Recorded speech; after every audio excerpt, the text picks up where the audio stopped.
All right, well, good morning and welcome to Tuesday, June the 15th. Today's devotion is entitled The Jerusalem Council. Suggested reading from John Stott today is Acts chapter 15, verses 19 through 29. The lead-in verses come from earlier in that chapter, Acts 15, verses 5 and 6. Some, believing Pharisees, said, "The Gentiles must be circumcised and required to obey the law of Moses." The apostles and elders met to consider this question.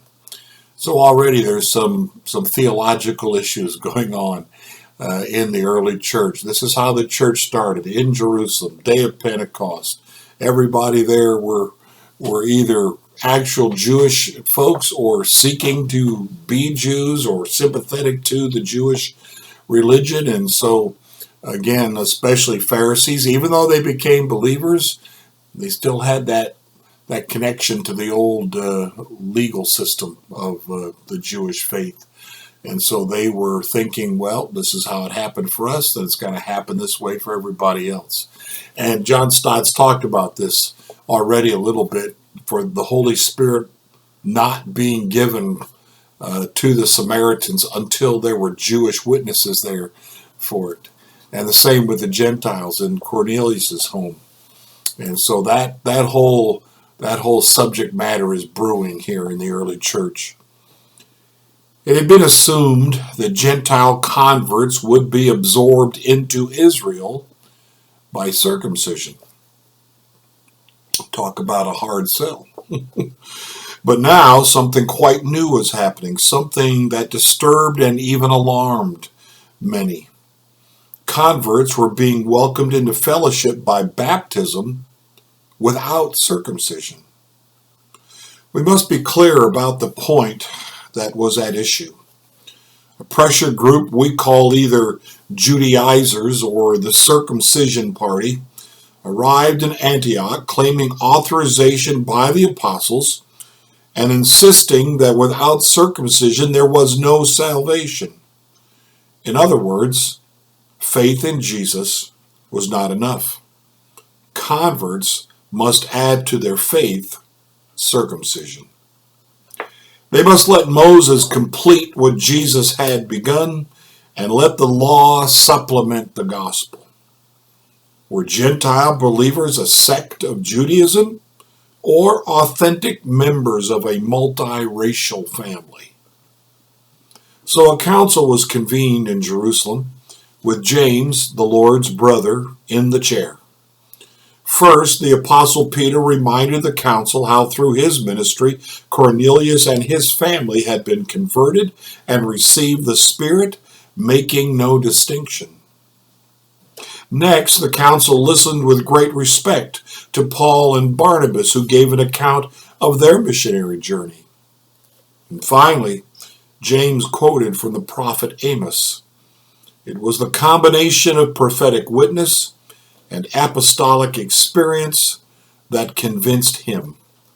His conclusion was that they should not make it difficult for Gentiles who were turning to God, but instead ask them to respect Jewish consciences by abstaining from 4 practices. There is debate as to whether the 4 practices are moral or cultural. If moral, they were idolatry, murder, and immorality, omitting the 4th, the meat of strangled animals, as the Western text does. But these are such grave sins that it would not be necessary for a special decree to ban them. In this case, the practices banned were cultural: eating idol meats, that's IDOL, or meat sacrificed to idols, drinking blood, eating non-kosher food, and marrying within the prohibited degrees. And he suggests seeing Leviticus 17 and 18.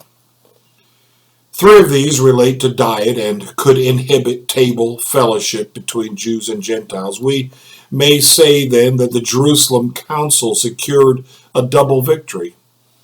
a victory of truth in confirming the gospel of grace, and a victory of love in preserving the fellowship by sensitive concessions to Jewish scruples. Meat sacrifice to idols was an issue for quite some time in the early church. Paul had to deal with it. He writes about it in Romans as well. Some people had a conscience that said, you know what, it's no big deal. I don't believe in the idols. I don't care if this meat was first sacrificed to them before being sold. Some said, no, that I can't handle that. I can't do that. That bothers me. And so Paul's teaching was, if you don't think it's a problem, respect those who do.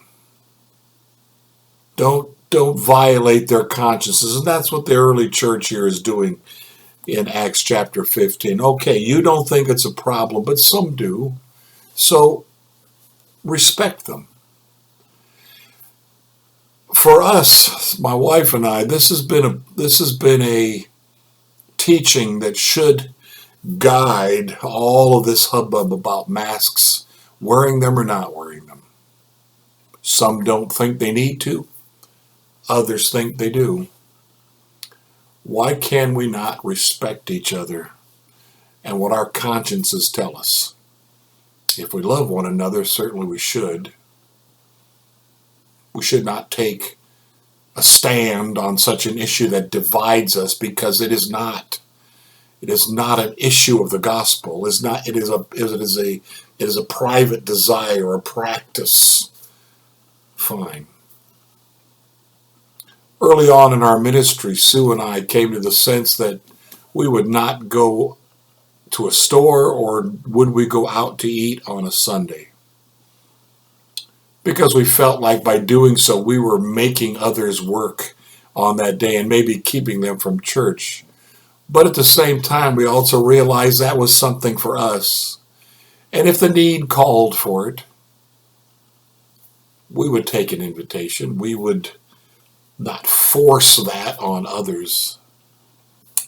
It's how we need to live as believers. Yes, this is how I feel about this, but it's a personal feeling. It's not a biblical, it's not scriptural.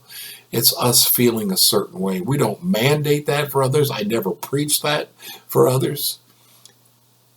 That's how the Christian community gets along. We recognize these things in each other, and we respect each other. Blessings to you today as you learn to respect others' wishes and feelings. And again, we're not talking about scriptural teachings. We don't want to let those be moldable by personal feelings, just these personal practices, cultural things for us. Blessings to you today.